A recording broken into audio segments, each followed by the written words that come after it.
தண்ணி எங்களுக்கு நிறைய வந்தா மிச்ச நீர் தான் நாங்கள் கொடுப்போம் தவிர இருக்கிற நீர் நாங்கள் கொடுக்க மாட்டோம். பிடிவாதமாக இருக்கின்றார்கள். ஆனால் தமிழ்நாட்டினுடைய முதலமைச்சரும் தமிழக ஆட்சியாளர்களும் மெத்தனமா என்னை பொறுத்த வரைக்கும் இந்த காவிரி விவகாரத்தில் என்ன வேணா பார்த்துக்கலாம். அந்த வேகம் அது இல்லை. நான் சண்டை போடணும்னு நான் சொல்லலை. கர்நாடகாவும் தமிழ்நாடும் சகோதரத்தனமாக வாழணும். சட்டம் ஒழுங்கு பிரச்சனை வரக்கூடாது. ஆனால் நம்ம உரிமைகளை நம்ம விட்டு கொடுக்க கூடாது.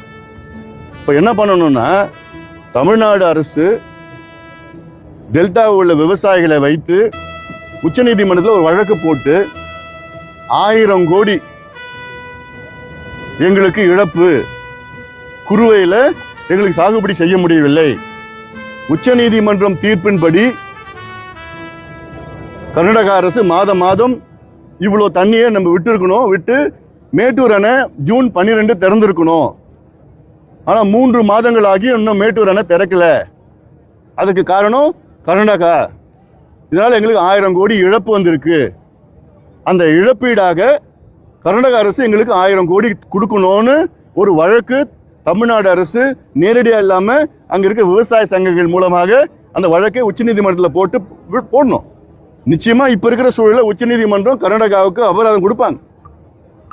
கடந்த ஆண்டு குறுவை சாகுபடி 6.5 லட்சம் ஏக்கர், இந்த ஆண்டு கிட்டத்தட்ட 2 லட்சம் ஏக்கர்.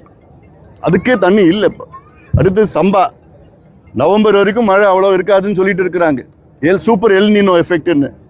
அப்புறம் சம்பாவுக்கு தண்ணி இல்லைன்னா, ஆனால் அவங்க கர்நாடகாவில் டேமில் 90 விழுக்காடு தண்ணி அவங்க டேமில் இருக்குது. ஆனால் அவங்களுக்கு கொடுக்கறது மனசு இல்லை.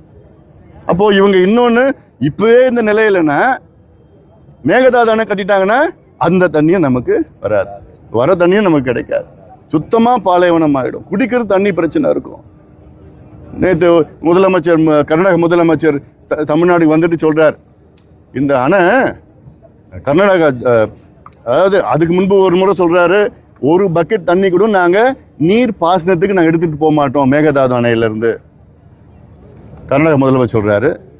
நேற்று முந்தனும் தமிழ்நாடுக்கு வந்தப்போ சொல்கிறாரு, இது தமிழ்நாடுக்கு தான் அதிக பயன்பெறும்.